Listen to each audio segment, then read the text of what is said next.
साथियों, हमें AI, quantum computing, advance analytics, space tech, health take, synthetic biology को लगातार प्रमोट करना होगा। आज हम देख रहे हैं भारत एआई डेवलपमेंट और एडॉप्शन में आगे रहने वाले देशों में शामिल है। इसके विस्तार के लिए सरकार ने इंडिया एआई मिशन को लॉन्च किया है। इससे world class infrastructure, high quality data sets और रिसर्च फैसिलिटी तैयार किए जाएंगे। भारत में एआई सेंटर्स ही एक्सेलेंस की संख्या भी बढ़ाई जा रही है। देश के जाने माने संस्थानों, उद्योगों और स्टार्टअप के द्वारा इन सेंटर्स ऑफ एक्सेलेंस को गति मिल रही है। हम मेक एआई इन इंडिया इसके विजन पर काम कर रहे हैं और हमारा उद्देश्य है make AI work for India. इस बार के बजट में हमने आईआईटी में सीटों की संख्या और कैपेसिटी बढ़ाने का निर्णय लिया है। देश में मेडिटेक यानी मेडिकल प्लस टेक्नोलॉजी के कई कोर्सेज आईआईटी और एम्स के सहयोग से शुरू किए गए हैं। हमें इस जर्नी को समय से पूरा करना है। हमें हर फ्यूचर टेक्नोलॉजी में भारत को बेस्ट इन वर्ल्ड की लिस्ट में शामिल करना है। युग्म के जरिए हम इन प्रयासों को नई ऊर्जा दे सकते हैं। हमारे शास्त्रों में कहा गया है, परम परोपकारार्थ यो जीवति स जीवति, अर्थात जो दूसरों की सेवा और परोपकार के लिए जीवन समर्पित करता है वही वास्तविक जीवन जीता है। इसलिए हम साइंस और टेक्नोलॉजी को भी सेवा का ही माध्यम मानते हैं। जब मैं हमारे देश में वाधवानी फाउंडेशन जैसी संस्थाओं को देखता हूं, जब मैं रोमेश जी और उनकी टीम के प्रयासों को देखता हूं, तो मुझे खुशी होती है, गर्व होता है कि हम भारत में साइंस और टेक्नोलॉजी को सही दिशा में आगे बढ़ा रहे हैं।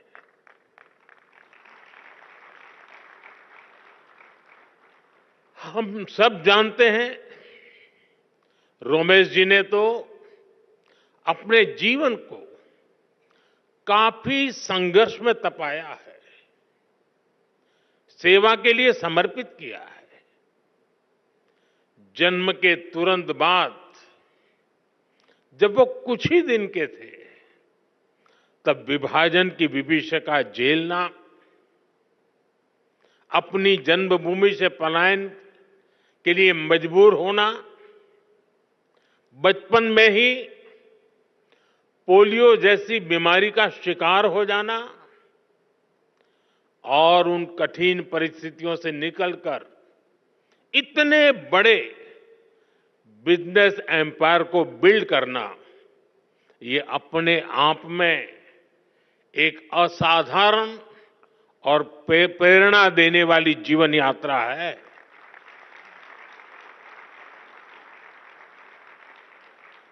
और अपनी इस सफलता को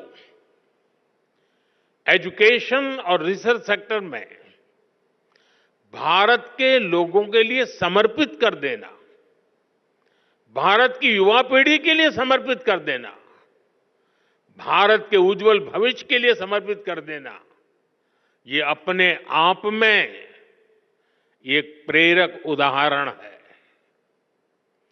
वाधवानी फाउंडेशन स्कूली शिक्षा, आंगनवाड़ी से जुड़ी टेक्नोलॉजी और एग्रीटेक में भी काफी काम कर रहा है।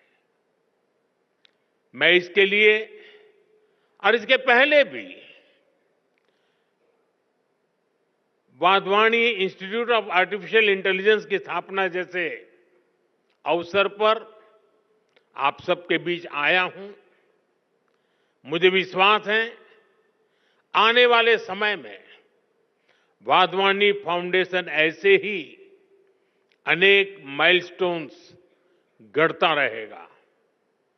मेरी शुभकामनाएं आपकी संस्था के साथ है, आपके इनिशिएटिव के साथ है। किसी भी देश का भविष्य उसकी युवा पीढ़ी पर निर्भर होता है।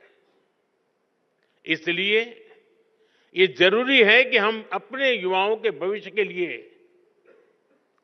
और उनको भारत के उज्जवल भविष्य के लिए तैयार करें। इसमें बड़ी भूमिका देश के एजुकेशन सिस्टम की भी होती है। इसलिए हम देश के एजुकेशन सिस्टम को 21वीं सदी की जरूरतों के मुताबिक आधुनिक बना रहे हैं। देश में नई नेशनल एजुकेशन पॉलिसी लाई गई है। इसे शिक्षा के ग्लोबल स्टैंडर्ड्स को ध्यान में रखकर तैयार किया गया है। नई एजुकेशन पॉलिसी आने के बाद हम भारतीय एजुकेशन सिस्टम में बड़ा बदलाव भी देख रहे हैं। National curriculum framework, learning teaching material और क्लास 1 से लेकर क्लास 7 तक नई टेक्स्ट बुक तैयार कर ली गई है। पीएम ई विद्या और दीक्षा प्लेटफॉर्म के तहत one nation one digital education infrastructure का निर्माण किया गया है। ये इंफ्रास्ट्रक्चर एआई बेस्ड है और स्केलेबल भी है। इसका इस्तेमाल देश की 30 से ज्यादा भाषाओं और 7 विदेशी भाषाओं में टेक्स्ट बुक्स तैयार करने के लिए हो रहा है। नेशनल क्रेडिट फ्रेमवर्क के जरिए स्टूडेंट्स के लिए अलग अलग विषयों को एक साथ पढ़ाना आसान हो गया है। यानी भारत के स्टूडेंट्स को अब आधुनिक शिक्षा मिलनी शुरू हुई है। उनकी कैरियर के लिए नए रास्ते बन रहे हैं। भारत ने जिन लक्ष्यों को तय किया है उसे निरंतर गति देने के लिए देश के रिसर्च इकोसिस्टम को मजबूती देना आवश्यक है। पिछले 1 दशक में इस दिशा में तेजी से काम हुआ है। जरूरी संसाधनों को बढ़ाया गया है। 2013-14 में R&D पर ग्रॉस एक्सपेंडिचर केवल 60,000 करोड़ रुपए था। हमने इसे डबल से भी ज्यादा बढ़ाकर 1.25 लाख करोड़ रुपए से भी ऊपर कर दिया है। देश में कई state of the art research park भी स्थापित किए गए हैं। लगभग 6,000 उच्च शिक्षा संस्थानों में रिसर्च एंड डेवलपमेंट सेल्स की स्थापना की गई है। हमारे प्रयासों से देश में इनोवेशन कल्चर तेजी से विकसित हो रहा है। 2014 में भारत के 40,000 के आसपास पेटेंट फाइल हुए थे। अब ये संख्या बढ़कर 80,000 से ज्यादा हो गई है। इससे ये भी पता चलता है कि देश के युवा को हमारे इंटेलेक्चुअल प्रॉपर्टी इकोसिस्टम से कितना सपोर्ट मिल रहा है। देश में रिसर्च कल्चर को बढ़ावा देने के लिए 50,000 करोड़ रुपए के अनुसंधान नेशनल रिसर्च फाउंडेशन की स्थापना की गई है। वन नेशन वन सब्सक्रिप्शन, उसने युवाओं को ये भरोसा दिया है कि सरकार उनकी जरूरतों को समझती है। आज से इस योजना की वजह से उच्च शिक्षा हासिल करने वाले छात्रों की पहुंच वर्ल्ड क्लास रिसर्च जर्नल तक आसान हो गई है। देश की प्रतिभाओं को आगे बढ़ने में कोई रुकावट ना आए, इसके लिए प्राइम मिनिस्टर्स रिसर्च फेलोशिप की व्यवस्था बनाई गई है।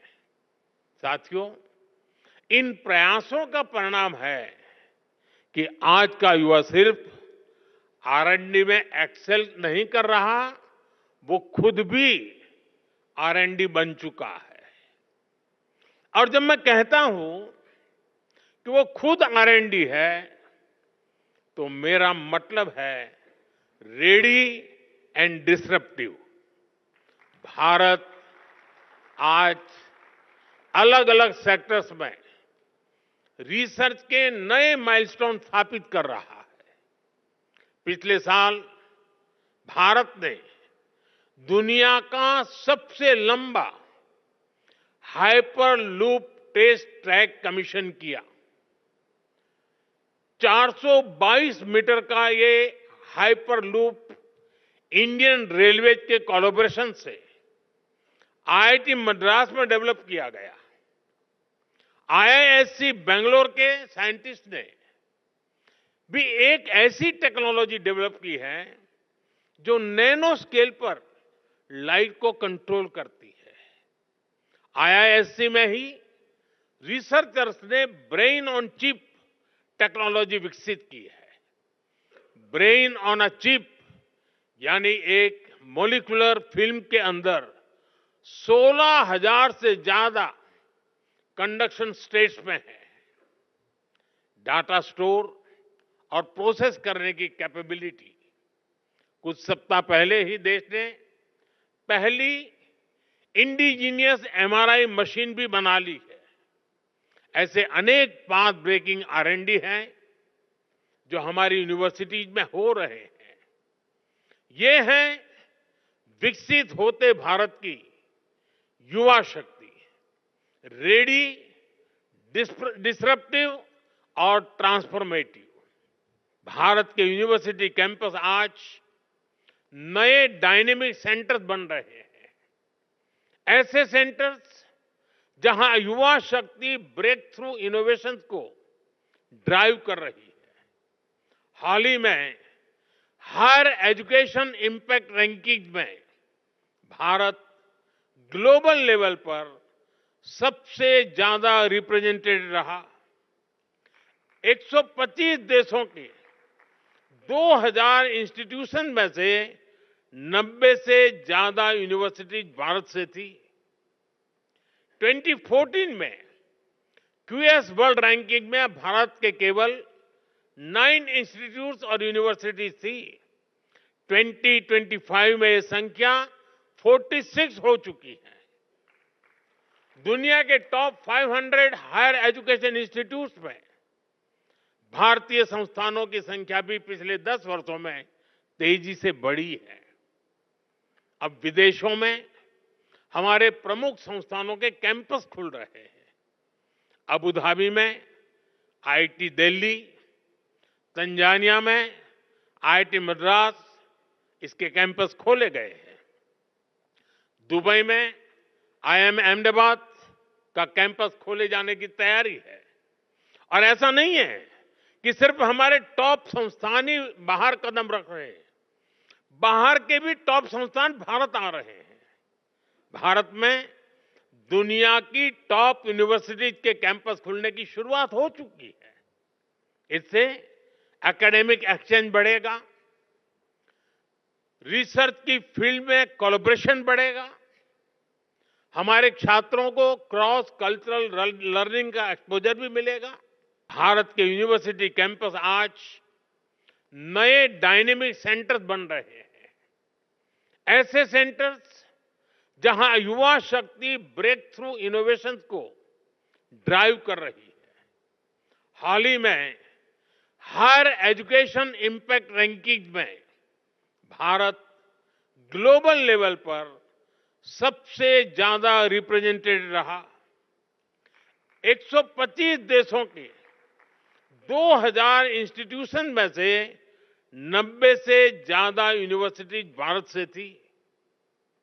2014 में क्यूएस वर्ल्ड रैंकिंग में भारत के केवल 9 इंस्टीट्यूट्स और यूनिवर्सिटीज थी। 2025 में यह संख्या 46 हो चुकी है। दुनिया के टॉप 500 हायर एजुकेशन इंस्टीट्यूट्स में भारतीय संस्थानों की संख्या भी पिछले 10 वर्षों में तेजी से बढ़ी है। अब विदेशों में हमारे प्रमुख संस्थानों के कैंपस खुल रहे हैं। अबू धाबी में आईआईटी दिल्ली, तंजानिया में आईआईटी मद्रास, इसके कैंपस खोले गए हैं। दुबई में आईआईएम अहमदाबाद का कैंपस खोले जाने की तैयारी है। और ऐसा नहीं है कि सिर्फ हमारे टॉप संस्थान ही बाहर कदम रख रहे हैं, बाहर के भी टॉप संस्थान भारत आ रहे हैं।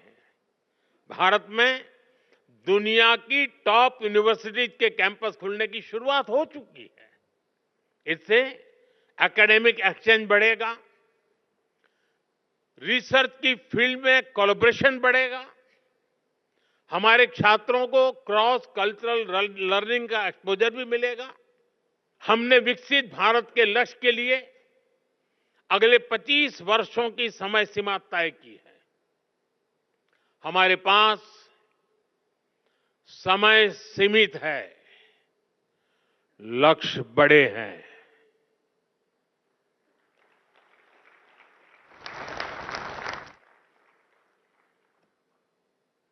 ये मैं वर्तमान स्थिति के लिए नहीं कह रहा हूं।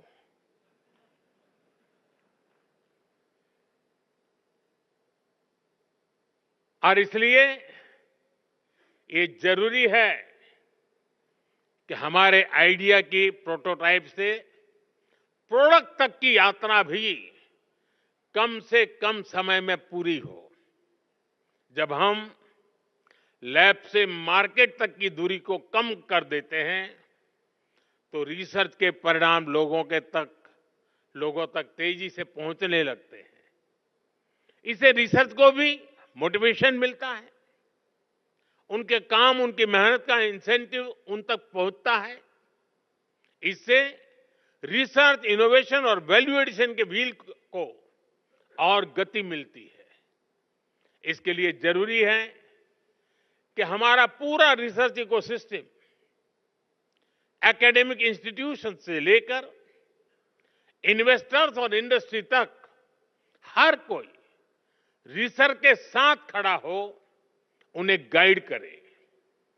इंडस्ट्री लीडर्स इस दिशा में एक कदम और आगे ला सकते हैं और वो हमारे युवाओं का मार्गदर्शन कर सकते हैं, फंड की व्यवस्था कर सकते हैं और साथ मिलकर नए सॉल्यूशन डेवलप कर सकते हैं।